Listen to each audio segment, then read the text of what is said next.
it's interesting, you don't see people get sick a lot in the summer.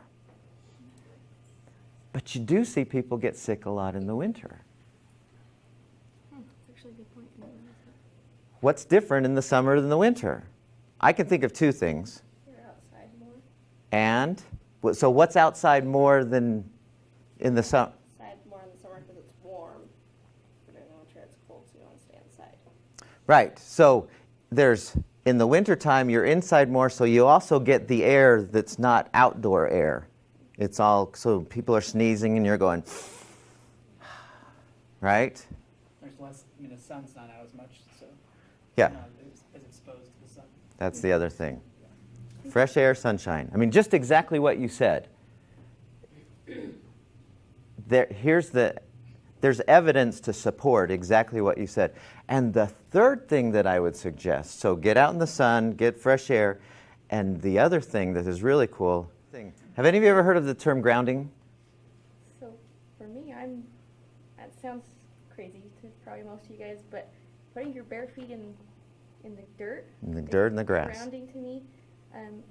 Even if I'm at like Moab and there's not like dirt, I'm just on the rock. I don't know what it does, but I feel like it balances energy out to me.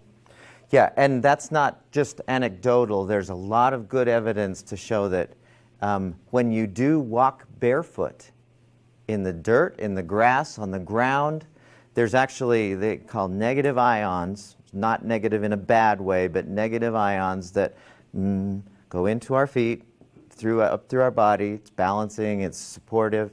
And if you think about, again, our ancestors, they didn't have Nikes with nice, most of our ancestors walked barefoot, probably, or at least with very little shoes. It wasn't until the 70s even when we started using running shoes.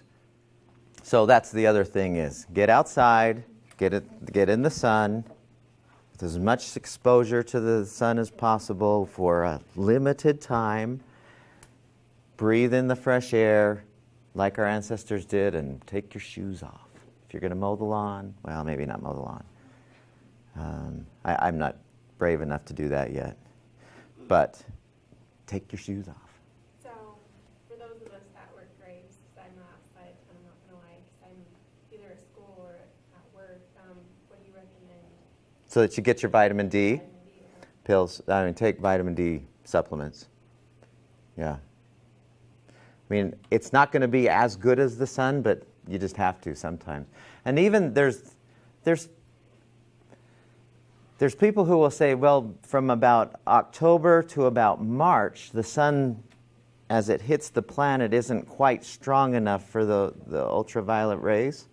So most people are deficient, really deficient during the winter months, even if they're out in the sun to a certain extent. And so supplement with vitamin D. And my suggestion to you would be experiment with this. See what happens. Go outside, get in your swimming suit. If you're nervous of other people seeing you in your swim suit, go somewhere in the mountains where no one will see you. But watch what happens. Watch what happens with your sense of well-being as you do. That should always be our test is, how do we feel? What do we notice as we do this?